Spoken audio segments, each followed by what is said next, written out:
Hello students, welcome. PGTRB Psychology. So syllabus படி சைக்காலஜியில் கொஞ்சம் changes இருக்குது.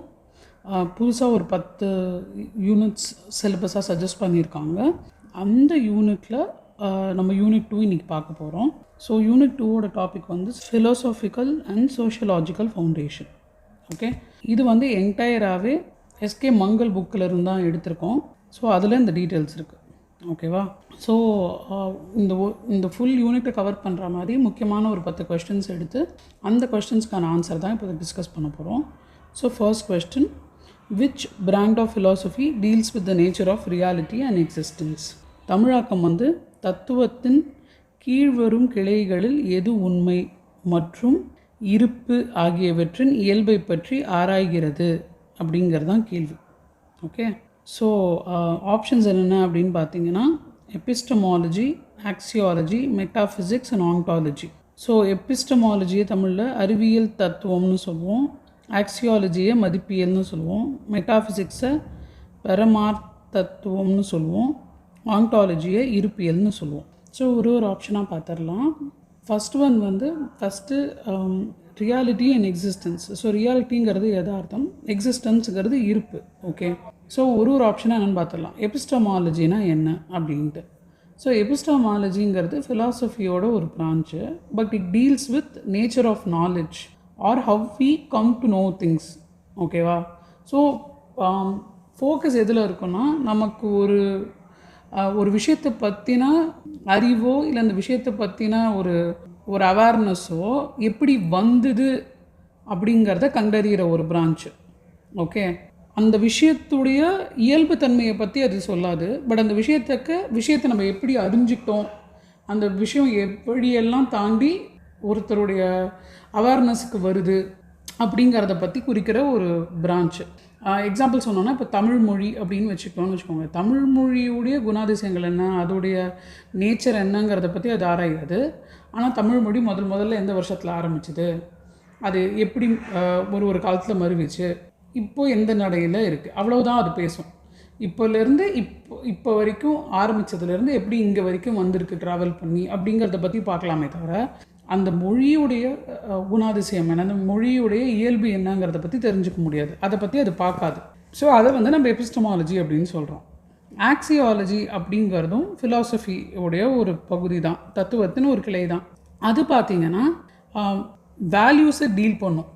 ஓகேவா? ஒரு விஷயத்துடைய வேல்யூஸ், அந்த வேல்யூஸுங்கிறது மாரல் வேல்யூஸாக இருக்கலாம், எஸ்தட்டிக் வேல்யூஸாக இருக்கலாம். மாரல் வேல்யூஸுங்கிறது அதோடைய நியாயத்தன்மையாக இருக்கலாம், இல்லை அதனுடைய எஸ்தட்டிக்ஸுங்கிறது அதோடைய அழகு, அந்த விஷயத்துடைய பியூட்டி என்ன. இப்போ தமிழ் மொழியோட அழகு என்ன, அது உச்சரிக்கும் போதோ அந்த வார்த்தையோட அந்த வார்த்தைகள் கூட ஒரு பொருளுக்கும் அந்த வார்த்தையை எப்படி யோசிச்சு வச்சுருக்காங்க, அதோடைய பொருள் எவ்வளோ அழகாக இருக்குது, அந்த மாதிரி. Okay, it doesn't address fundamental question about reality. ஆனால் அந்த பொருளின் யதார்த்த தன்மையை பற்றி அது ஆராயாது. அடுத்தது ஆங்டாலஜி. ஸோ ஆங்டாலஜின்னு பார்த்தீங்கன்னா, ஆங்டாலஜிங்கிறது மெட்டாஃபிசிக்ஸில் ஒரு பகுதி. மெட்டாஃபிசிக்ஸுங்கிறது பரமார்த்த தத்துவம். ஓகே, அதோடைய ஒரு பகுதி தான் ஆங்டாலஜி. ஸோ அது என்ன பண்ணுன்னா, எக்ஸிஸ்டன்ஸை பற்றி பார்க்கும். இப்போ நம்ம கேள்வியில் கேட்டிருக்காங்க இல்லையா, இருப்பு, எக்ஸிஸ்டன்ஸை பற்றி தான் அதோடைய ஃபோக்கஸ் இருக்கும். மெட்டாஃபிசிக்ஸ் ஆர் பரமார்த்த தத்துவங்கிறது ஒரு பெரிய டாபிக். அந்த டாப்பிக்கு கீழே வர ஒரு சின்ன டாபிக் தான் ஆங்டாலஜி. ஓகே, ஸோ கரெக்டான ஆன்சர் எதுன்னு பார்த்தீங்கன்னா மெட்டாஃபிசிக்ஸ், ஆப்ஷன் சி, இதுதான் கரெக்டான ஆன்சர். ஸோ மெட்டாஃபிசிக்ஸை பரமார்த்த தத்துவம் அப்படிங்கிறோம். ஸோ மெட்டாஃபிசிக்ஸுங்கிறது ஃபிலாசபியோடைய ஒரு பிரான்ச்சு. அது எதை ஃபோக்கஸ் பண்ணோன்னா, ஃபண்டமெண்டல் நேச்சர் ஆஃப் ரியாலிட்டியை ஃபோக்கஸ் பண்ணும். ஸோ ஒரு விஷயத்துடைய அடிப்படை யதார்த்தம் என்ன அப்படிங்கிறத பற்றி தான் அதோடைய ஃபோக்கஸ் இருக்கும். அது எப்படி வந்தது, அது உருவான விதம் என்ன, அதோடைய ஆதி மூலம் அந்த மூலம்லாம் சொல்லுவாங்க இல்லையா, அதெல்லாம் ஆராயக்கூடிய விஷயத்தை தான் மெட்டாஃபிசிக்ஸ்ன்னு சொல்கிறோம். ஸோ ஒரு பொருளுடைய யதார்த்த தன்மை என்ன, அது உருவான கதை என்ன, மைண்டுக்கும் நம்மளை சுற்றி இருக்கிற விஷயத்துக்கும் உள்ள அந்த தொடர்பு என்ன, இதெல்லாம் படிக்கிறது தான் மெட்டாஃபிசிக்ஸ். அதனால் இதற்கு கரெக்டான பதில் வந்து மெட்டாஃபிசிக்ஸ். அடுத்த கேள்விக்கு போவோம். Who among the following emphasised education for self-realization and internal education? தமிழில் சொல்லணும்னா சுய உணர்தலுக்கான கல்வி மற்றும் ஒருங்கிணைந்த கல்வி ஆகியவற்றை வலியுறுத்தியவர் யார்? 4 ஆப்ஷன் கொடுத்துருக்காங்க. ஃபர்ஸ்ட் ஒன் வந்து மகாத்மா காந்தி, 2வது சார் அரபிந்தோ, 3வது கிருஷ்ணமூர்த்தி, ஜட்டு கிருஷ்ணமூர்த்தின்னு சொல்லுவாங்க, அடுத்தது கடைசி ஒன் தாகூர். ஓகேவா? ஸோ ஃபஸ்ட்டு மகாத்மா பார்த்துடலாம். ஏன் மகாத்மா இல்லை அப்படிங்கிறத ஃபஸ்ட்டு பார்ப்போம். ஸோ மகாத்மா வந்து கல்வியுடைய முக்கியத்துவத்தை நிறையா இடத்துல வலியுறுத்தி இருக்காரே தவிர, ஆனால் நம்மளுடைய நியாய தர்மங்களுக்கும் நம்மளுக்கு சரி எது தவறு எதுங்கிறத புரிஞ்சுக்கிறதுக்காகவும் நம்மளுடைய சுய முன்னேற்றத்துக்காகவும் அந்த நோக்கில் தான் கல்வியோடைய முக்கியத்துவத்தை வந்து சொன்னார். ஓகே, ஆனால் சொல்லியிருந்தாலும், அதாவது அவர் வந்து கல்வி வந்து நம்மளுடைய மாரல் எஜுகேஷன் அப்படின்னு, மாரல் டெவலப்மெண்ட் அப்படின்னாக்கா நம்மளுடைய நியாயத்தனத்தை நமக்கு வளர்க்குறதுக்கும் நம்மளுடைய சுய முன்னேற்றத்துக்காகவும் சொன்னாலும், அவர் வலியுறுத்தியதுடைய முக்கியமான ஃபோக்கஸ் எதில் இருந்ததுன்னா அடிப்படை கல்வி, வாழ்வாதாரம் மாறுறதுக்கு, சோஷியல் ரிஃபார்ம் அப்படின்னு சொல்கிறோம்ல, சமுதாயத்துடைய அடிப்படையே மாறணும் அப்படின்னா எல்லாருக்குமே கல்வி கிடைக்கணும் அப்படிங்கிற ஃபோக்கஸ் தான் அதிகமாக இருந்தது. அவருடைய கான்செப்ட் ஆஃப் செல்ஃப் ரியலைசேஷன் அப்படிங்கிறது வந்து நான் வைலண்ட் மீன்ஸ் உண்மையை தேடுறது, அஹிம்சை இல்லாமல் உண்மையை தேடுறதை பற்றி மட்டுமே இருந்ததே தவிர இந்த இன்டக்ரல் எஜுகேஷனுங்கிறத பற்றியெல்லாம் அவர் சொன்னது வந்து இல்லை. அடுத்தது வந்து கிருஷ்ணமூர்த்தி என்ன சொன்னார்னு பார்த்துருவோம். ஸோ கிருஷ்ணமூர்த்தியோட எஜுகேஷன் பார்த்திங்கன்னா fostering awareness and independent thought, சுயமாக யோசிக்கக்கூடிய சிந்தனைக்கும் நம்ம சுற்றி இருக்கிற விஷயங்களை பற்றின ஒரு புரிதல், ஒரு உணர்தல் இருக்கணுங்கிறதுனால கண்டிப்பாக கல்வி தேவை அப்படிங்கிற கருத்தை அவர் முன்வைக்கிறாரு. ஓகேவா? ஸோ அவர் வந்து மாணவர்களை தன்னுடைய சுய நம்பிக்கைகளையே கேள்வி கேளுங்க, ஏன் நம்ம எப்படி நம்புகிறோம், நம்ம வந்து நமக்கு வேணுங்கிற உண்மையை நோக்கி நம்ம போகக்கூடிய பாதையை நம்மளே வகுக்கணும் அப்படிங்கிற ஒரு கான்செப்டை முன்வைக்கிறாரு. இது எல்லாத்துக்குமே செல்ஃப் அவேர்னஸ்ங்கிறது ஒரு கீயாக இருந்தாலுமே அவர் இன்டகிரல் எஜுகேஷன் அப்படிங்கிறத வெளிப்படையாக சொல்லலை கல்வி முக்கியங்கிறத பற்றி பேசும்போது. ஸோ அவரும் கிடையாது. அடுத்தது டாகோர். ஸோ டாகருங்கிறது வந்து இன்னொரு முக்கியமான ஒரு பர்சன். அவருமே சுய அறிதலை பற்றி ஃபோக்கஸ் பண்ணாலுமே அவருடையது வந்து உலகளாவிய உண்மையோட ஒரு தனி மனிதனுடைய ஆன்மா எப்படி ஒருங்கிணைக்கலாம் அப்படிங்கிற நோக்கில் அவர் வந்து கல்வியை முன்னுரைந்திருந்தாலுமே இந்த இன்டகிரல் எஜுகேஷன், அதாவது ஒருங்கிணைந்த கல்விங்கிற விஷயத்தை பற்றி அவருமே பெருசாக சொல்லலை. பட் அரபிந்தோ எடுத்துக்கிட்டிங்கன்னா, ஏன்னா சரியான விடை வந்து சார் ஸ்ரீ அரபிந்தோ தான், அரவிந்தர். ஓகே, அவர் எடுத்துக்கிட்டிங்கன்னா அவர் வந்து தெளிவாகவே இந்த ஒருங்கிணைந்த கல்வியை பற்றி வெளிப்படையாகவே பேசியிருக்காரு. ஒருங்கிணைந்த கல்வினா வெறுமன பாடங்கள் படிப்பறிவு மற்றும் கிடையாது. கல்விங்கும்போது உடல் சார்ந்த கல்வி, மனம் சார்ந்த கல்வி, இது எல்லாமே வேணும் ஒருத்தனுக்கு. So physical, vital, mental, psychic and spiritual அப்படின்னு அவர் சொல்கிறாரு. ஓகே, அதாவது உடல் சார்ந்த, வைட்டலுங்கும்போது ரொம்ப முக்கியத்துவம் கொண்ட, மென்டலுங்கிறது மனம் சார்ந்த, சைக்குங்கிறது நம்மளை ஆழ்மணர்ந்த சார்ந்த, ஸ்பிரிச்சுவல் அப்படிங்கும்போது ஆன்மீகத்தை சார்ந்த விஷயங்களை புரிஞ்சுக்கிறதுக்கு நமக்கு கண்டிப்பாக கல்வி வேணும். ஏன்னா இது எல்லாத்தையும் புரிஞ்சால் மட்டும்தான் செல்ஃப் ரியலைசேஷன் அப்படிங்கிற ஒரு விஷயத்தை அடைய முடியும். சுய உணர்தல் அப்படிங்கிறது வந்து பாசிபிள். இது எல்லாத்தையும் தெரிஞ்சுக்கிட்டால் மட்டும்தான் அதுக்கு ஒருத்தர் வந்து போக முடியும் அப்படிங்கிறத அவர் பிலீவ் பண்ணார். இதற்காக கல்விங்கிறது ரொம்ப முக்கியம் அப்படிங்கிற விஷயத்தை அவர் முன் வச்சார். ஸோ கரெக்டான ஆன்சர் பார்த்திங்கன்னா ஸ்ரீ அரவிந்தோ. 3வது கேள்வி, match the following philosophers with their key contributions. பேசிக்காக மேட்ச் த ஃபாலோயிங். சரியா? ஸோ லெஃப்ட் சைடில் என்ன கொடுத்துருக்காங்க அப்படின்னு பார்த்தீங்கன்னா தத்துவ ஞானி. ஸோ பேசிக்காக ஃபிலாசபர்ஸோட பேர் கொடுத்துருக்காங்க. அவங்க எதை பற்றி பேசினாங்கங்கிறது ரைட் சைடில் கொடுத்துருக்காங்க. ஸோ லெஃப்டில் இருக்கிறவங்களோட பேர் வந்து Rousseau, Froebel, Montessori, John Dewey. Right சைடில் இருக்கிறது kindergarten system, naturalism in education, child centred education with didactic materials, learning by doing pragmatism. So கல்வியியல் இயற்கைவாதம், நேச்சுரலிசம் இன் எஜுகேஷன், மழலையர் பள்ளி அமைப்பு, கிண்டர் கார்டன் சிஸ்டம், மழலையர் பள்ளி அமைப்புன்னு சொல்கிறோம். அடுத்தது child centred education with didactic மெட்டீரியலை வந்து கற்பித்தல் பொருட்களுடன் குழந்தைக்கு வந்து விளையாட்டின் மூலமாக கற்பிக்கிறது மைய கல்வியை.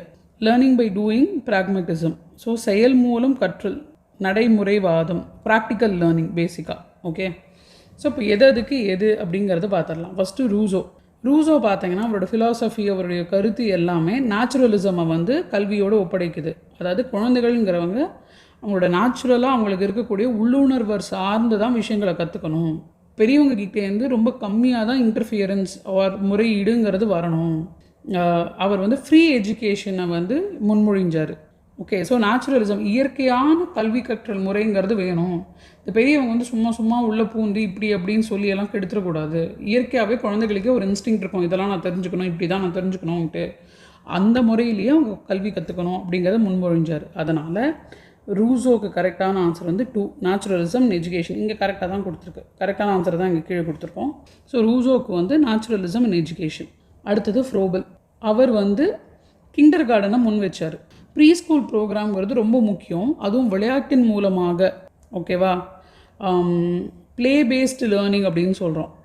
க்ரியேட்டிவிட்டியை வந்து அதுதான் பூஸ்ட் பண்ணும். ஸோ கேம்ஸு, சாங்ஸு இதெல்லாம் கிண்டர் கார்டனில் இருக்கணும். கிண்டர் கார்டன்லேயே ரொம்ப சிவியரான எஜுகேஷனுங்கிறத ஆரம்பிக்கக்கூடாதுங்கிறத முன் வச்சவர். ஸோ ஃப்ரோபலுக்கு பார்த்திங்கன்னா கிண்டர் கார்டன் சிஸ்டம் அது முன்னாடி வச்சது அவர் தான். ஓகேவா, அடுத்தது மாண்டெசரி ஸ்கூல் சிஸ்டம் நீங்கள் கேள்விப்பட்டிருப்பீங்க, நிறைய ஸ்கூல்ஸ் கூட இருக்குது இதை பேஸ் பண்ணி. ஸோ மாண்டெசரி எதை சொல்லுது அப்படின்னாக்கா சைல்ட் சென்டர்ட் லேர்னிங்கை பற்றி பேசுது. ஓகேவா, எஸ்பெஷலாக குழந்தைகள் சுயமாக கற்பதற்காக அவங்களுக்குன்னு உருவாக்கப்பட்ட சில மெட்டீரியல்ஸ் இருக்கும், ஸ்டடி மெட்டீரியல். அதை பேஸ் பண்ணி அவங்க கல்வியை கற்றா அது வந்து நேச்சுரலாக நல்லாவே இருக்கும் அப்படின்னு சொல்கிறாங்க. இது வந்து செல்ஃப் டைரக்டட் லேர்னிங், சுயமாக தானே கற்றுக்கிட்டு அதை வந்து ப்ராக்டிக்கல் நாலேஜில் அப்ளை பண்ணி அதை புரிஞ்சுக்கிறத பேஸ் பண்ணுது. ஸோ மாண்டெசரிக்கு வந்து பார்த்திங்கன்னா child centred education with didactic material. So இது கரெக்டாக தான் இருக்குது. அதுதான் அவங்களுக்கு. அப்போ கடைசியில் நமக்கு இருக்கிறது வந்து ஜான் டியூயி. ஸோ ஜான் டியூயிங்கிறது வந்து அவருடைய ப்ராக்மட்டிசம் பற்றின ஃபிலாசபிக்கு அவர் ரொம்ப பேர் போனவர். அது என்ன சொல்லுதுன்னா, நம்மளுடைய எக்ஸ்பீரியன்ஸ் மூலமாக மட்டும்தான், அனுபவத்தின் மூலமாக கற்றுக்கிற கல்வியும் ஆக்டிவாக பார்ட்டிசிபேட் பண்ணி கற்றுக்கிற கல்வி தான் நிலையானது. ஸோ எஜுகேஷனுங்கிறது நம்ம மைண்டை ரீகன்ஸ்ட்ரக்ட் பண்ணுற ஒரு விதம். அதனால் குழந்தைகள் ரியல் லைஃப்பில் நடக்கிற விஷயங்களை யதார்த்தத்துடன் ஒப்பிட்டு கல்வியை ப்ராப்ளம்ஸ் யதார்த்தமாக இருக்கக்கூடிய விஷயங்களை பற்றி தெரிஞ்சுக்கிட்டு ரியல் லைஃப் ப்ராப்ளம்ஸை சால்வ் பண்ணி கற்றுக்கிறது தான் ரைட்டு. அப்படி பண்ணும்போது தான் அவங்களால கம்யூனிட்டிக்கு சரியான விதத்தில் வந்து துணை புரிய முடியும் அப்படிங்கிற கருத்தை முன்வைக்கிறார். அதனால் ஜான் டியூயிக்கு கரெக்டான ஆன்சர் வந்து 4, ப்ராக்மட்டிசம். ஓகேவா, ஸோ இதில் பார்த்தீங்கன்னா ஏக்கு 2, பிக்கு 1, சிக்கு 3, டிக்கு 4. ஸோ இதுதான் கரெக்டான ஆன்சர், ஆப்ஷன் பி. அடுத்த கேள்வி போயிடலாம். இது வந்து அசர்ஷன் ரீசன். இதுக்கு முன்னாடி இருக்கிற யூனிட்ஸ்லேயே பார்த்துருப்போம். 2 சென்டென்ஸ் இருக்கும், இதில் எல்லாம் உண்மை எது பொய்ங்கிறத நம்ம கண்டுபிடிக்கணும். ஸோ ஃபஸ்ட்டு கொஸ்டின் பார்த்தீங்கன்னா, pragmatism in education stresses activity based learning. It believes knowledge is static and unchanging. So கல்வியியல் நடைமுறைவாதம் செயல் அடிப்படையிலான கற்றலை வலியுறுத்துகிறது. ஸோ ப்ராக்மட்டிசம் அண்ட் எஜுகேஷன் பேசிக்காக அதை பற்றி தான் இது சொல்லுது. ப்ராக்மட்டிசம்ங்கிறது ஆக்டிவிட்டி பேஸ்டு லேர்னிங்கை பற்றி குறிக்குது அப்படின்னு சொல்லிட்டு, இது அறிவு நிலையானது மற்றும் மாறாதது என்று நம்புகிறது. So it believes knowledge is static and unchanging அப்படிங்கிறது தான். இதனால தான் அது ஆக்டிவிட்டி பேஸ்டு லேர்னிங்கை வலியுறுத்துது அப்படிங்கிறது தான் இந்த கொஸ்டினுடைய அர்த்தம். இதில் எது உண்மை எது பொய் அப்படிங்கிறத நம்ம பார்க்கணும். ஃபஸ்ட்டு ப்ராக்மட்டிசம்னா என்ன அப்படிங்கிறது நமக்கு தெரியணும். இப்போ தான் நம்ம பார்த்தோம் முந்தின கொஸ்டினில் ப்ராக்மட்டிசம்னா என்னென்னு. ஸோ ப்ராக்மட்டிசம் அப்படிங்கிறது ஆக்டிவிட்டி பேஸ்டு லேர்னிங் தான். அது நம்ம பார்த்தோம் இல்லையா, செயல் மூலமாக ஆக்டிவிட்டி பண்ணி கற்றுக்கிற ஒரு விஷயம். ஓகே, இது ஏன் அவங்க வந்து இந்த செயல்முறையில் கற்றுக்கிறத பிலீவ் பண்ணுறாங்க அப்படின்னா, ப்ராக்மட்டிசம் எதை நம்புது அப்படின்னா, அறிவு அப்படிங்கிற ஒரு விஷயம் அது நிலையானதே கிடையாது, அது மாறாத ஒரு விஷயம், அது மாறுகின்ற விஷயம். அது வந்து ஒரே நிலையாக இருக்கவே இருக்காது, அது மாறிக்கிட்டே இருக்கும். அப்படி இருக்கிறச்சு ஒரே விஷயத்தை ஒரே மாதிரி நம்ம கற்றுக்க முடியாது. ஸோ அதனால் ரியல் லைஃப் சினாரியோவில் ஆக்டிவிட்டி பேஸ்டு கற்றுக்கும் போது தான் அதோடைய அந்த ஃப்ளூயிடிட்டி இருக்கும் அப்படிங்கிற கான்செப்டை தான் முன்வைக்கிறது pragmatism. So experience and practical application மூலமாக கற்றுக்கும் போது அந்த அறிவுங்கிறது நிலையான ஒரு விஷயமாக இல்லாததுனால கல்வி இன்னும் சிறப்பாகவே போய் சேரும் அப்படின்னு அவங்க பிலீவ் பண்ணுறாங்க. ஸோ மாணவர்கள் வந்து ஆக்டிவாக ப்ராஜெக்ட்ஸ் எல்லாம் பண்ணி ப்ராக்டிக்கலாக லேர்னிங் பண்ணணும் அப்படிங்கிறத தான் முன்வைக்குது. ஸோ இவங்க சொல்கிறது பிரகாரம் பார்த்தீங்கன்னா சென்டென்ஸ் ஏங்கிறது கரெக்ட். ப்ராக்மட்டிசம், ஸோ ப்ராக்மட்டிசம் அப்படிங்கிறது செயல் அடிப்படையிலான கற்றலை வலியுறுத்துகிறது, அது கரெக்டு தான். ஆனால் செகண்ட் சென்டென்ஸ் என்ன கொடுத்துருக்கான், reason it believes knowledge is static and அன்சேஞ்சிங்னு கொடுத்துருக்கான், அது தவறு. ஏன்னா ப்ராக்மட்டிசம் அறிவுங்கிறது நிலையானது அல்ல, மாறக்கூடியது அப்படிங்கிறத தான் நம்புது. இதில் வேறு மாதிரி இருக்கிறதுனால இது ஃபால்ஸு. ஸோ கரெக்டான ஆன்சர் பார்த்தீங்கன்னா A is true, R is false, அதுதான் கரெக்டான ஆன்சர். அடுத்த கொஸ்டின் போயிடலாம். Which Indian philosopher emphasized basic education, நை தலும், focusing on handicrafts and productive work. கீழே கொடுக்கப்பட்டுள்ள இந்திய தத்துவ ஞானிகளில் கைவினை பொருட்கள் மற்றும் உற்பத்தி வேலைகளை மையமாக கொண்ட அடிப்படை கல்வி என்பதை வலியுறுத்தியவர் யார்? ஓகேவா? ஸோ ஆப்ஷன்ஸ் என்னென்னு கொடுத்துருக்காங்கன்னா ரவீந்திரநாத் தாகூர், மகாத்மா காந்தி, சுவாமி விவேகானந்தர் அண்ட் ஜே கிருஷ்ணமூர்த்தி. ஸோ இதுக்கு ஸ்ட்ரெயிட் ஃபார்வர்ட் ஆன்சர் வந்து மகாத்மா காந்தி ஆக்சுவலாக. ஏன் அப்படின்னாக்கா இந்த நை தலும், அதாவது கைவினை பொருட்கள் அண்ட் ப்ரொடக்டிவ் ஒர்க், கைவினை தொழில் மூலமாக ஹேண்டிகிராஃப்ட்ஸ், ப்ரொடக்டிவ் ஒர்க்கு மூலமாக கைவினை பொருட்கள் மற்றும் உற்பத்தி வேலைகள் மூலமாக அடிப்படை கல்விங்கிறது வேணும். இந்த நாய் தலும் அப்படிங்கிற விஷயத்தை முன்வச்சவர் வந்து மகாத்மா காந்தி தான். ஏன் அப்படின்னா இந்த கல்வி முறை இருக்கு இல்லையா, அது வந்து எந்த ஒரு தனி மனிதனையும் சுயமாக சொந்த காலில் நிற்க வைக்கிறதுக்கு உபயோகப்படணும் அப்படின்னு அவர் நம்பினார். ஸோ கைவினை பொருட்களோ தொழில் அதையும் ஒரு கல்வியாக கற்றுக்கும் போது வேறு எதுவும் இல்லைனாலும் அவன் கையில் ஒரு தொழில் இருக்கும், அவன் பிழைக்கிறதுக்கு, அவன் சொந்த காலில் நிற்கிறதுக்கு, அவன் தன்னுடைய வாழ்வாதாரத்தை பார்த்துக்கிறதுக்கு அப்படின்னு அவர் நம்பினார். ஓகேவா? அதை தான் அவர் நாய்த்தலும் அப்படின்னு சொன்னார். ஓகே, ஸோ இந்த மாதிரி லேபர் கற்றுக் கொடுக்கறதுக்கான எஜுகேஷ்னல் இன்ஸ்டிடியூஷன், எஜுகேஷ்னல் ப்ராசஸ் நடக்கணும் அப்படிங்கிறத அவர் முன் வச்சார். ஓகே, ஸோ கரெக்டான ஆன்சர் பார்த்தீங்கன்னா Mahatma Gandhi. Who is known as the, அடுத்த கொஸ்டின் பார்த்துருவோம். Who is known as the father of sociology and develop the idea of positivism? சமூகவியலின் தந்தை என்று அழைக்கப்படுபவர் யார்? மேலும் பாசிட்டிவிசம், நேர்மறை மையியல் என்ற கருத்தையும் உள்வாங்கியவர் யார்? ஸோ 4 பேர் ஆப்ஷன்ஸ் கொடுத்துருக்காங்க. மேக்ஸ் வெப்பர், கார்ல் மார்க்ஸ், ஆகஸ்டே காம்டே, துர்கெய்ம் அப்படிங்கிற 4 ஆப்ஷன்ஸ் இருக்குது. இதுக்கு கரெக்டான ஆன்சர் வந்து ஆகஸ்டே காமே அப்படிங்கிறவர் தான். இவர் தான் வந்து ஃபாதர் ஆஃப் சோஷியாலஜி அப்படின்னு அழைக்கப்பட்டவர். ஓகே, அது மட்டும் இல்லை, இந்த சோஷியாலஜியை பாசிட்டிவிசம் மூலமாக தான் பயில முடியும். ஃபிலாசபி ஆஃப் பாசிட்டிவிசம் அப்படிங்கிறதையும் கொண்டு வந்தது அவர் தான். ஸோ அவர் தான் இந்த சோஷியாலஜிங்கிற வார்த்தையை உருவாக்குனார். ஸோ அவருடைய பார்வையில் பார்த்திங்கன்னா சொசைட்டி, இந்த சமுதாயத்தை புரிஞ்சுக்கிற ஒரு விதமாக சோஷியாலஜியை பார்த்தாரு. சொசைட்டியை வந்து நம்ம சாதாரணமாக யதார்த்தமாக பார்க்குற மாதிரி பார்க்க முடியாது. அண்ட் நம்ம சொசைட்டிங்கிறது ஒரு ஃபிசிக்கல் வேர்ல்டு மாதிரியே தான், இந்த பூமி மாதிரி ஒரு விஷயந்தான். அதுக்குன்னு சில லாஸ் ரெகுலேஷன்ஸ் இருக்குது. அதை வந்து பாசிட்டிவிசம் மூலமாக தான் பயில முடியும் அப்படிங்கிற ஒரு கருத்தை வந்து முன் வச்சார். அதனால தான் அவர் ஃபாதர் ஆஃப் சோஷியாலஜின்னு சொல்கிறோம். சோஷியாலஜிங்கும் போதே பாசிட்டிவிசம்ங்கிறது அதில் வந்துடும். ஓகேவா? இந்த அகஸ்டே காமேங்கிறவர் யார் அப்படின்னு பார்த்தீங்கன்னா ஜனவரி 19, 1798 மாண்ட் பெல்லியர் ஃப்ரான்ஸில் பிறந்தார். அதே மண்ணிலேயே 1857ஆம் ஆண்டு மடிஞ்சும் போகிறாரு. எந்த இடத்துலன்னு பார்த்தீங்கன்னா மாண்ட் பெல்லியர், ஃப்ரான்ஸில் இருக்குது இந்த இடம். அவர் தான் சோஷியாலஜியோட ஃபவுண்டர், பாசிட்டிவிசமோடைய ஃபவுண்டர். ஓகேவா? அடுத்த கேள்வி போயிடலாம். Which of the following is a feature of social stratification? பின் வருவனவற்றில் சமூக அடுக்கமைப்பின் ஒரு அம்சம் எது?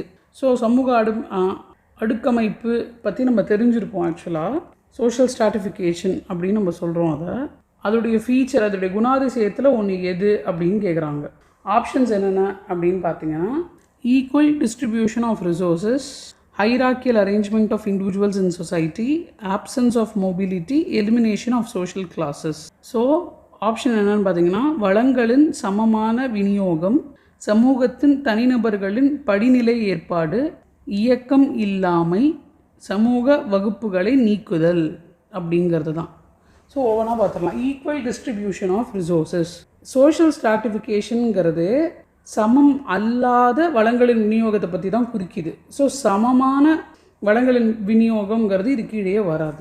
ஏன்னா சோஷியல் ஸ்ட்ராட்டிஃபிகேஷனுங்கிறது சமம் இல்லாத பாகுபாடை குறிக்குது, சமம் இல்லாத வளங்களின் பாதுகாப்பை குறிக்குது. ஒருத்தர்கிட்டயே ஏக்கர் கணக்கில் இருந்து ஒருத்தருக்கு ஒன்றுமே இல்லாதது, அது சோஷியல் ஸ்ட்ராட்டிஃபிகேஷன் கீழே வரும்.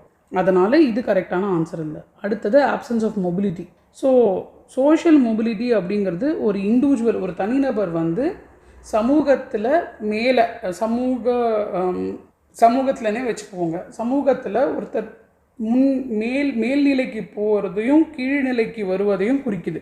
சில சமூகங்களில் இந்த மூமெண்ட் ரொம்ப லிமிட்டடாக தான் இருக்கும். ரொம்ப மேலே போகிறதுக்கும் பெருசாக ஸ்பேஸ் இருக்காது, ரொம்ப கீழே போகிறதுக்கும் பெருசாக ஸ்பேஸ் இருக்காது.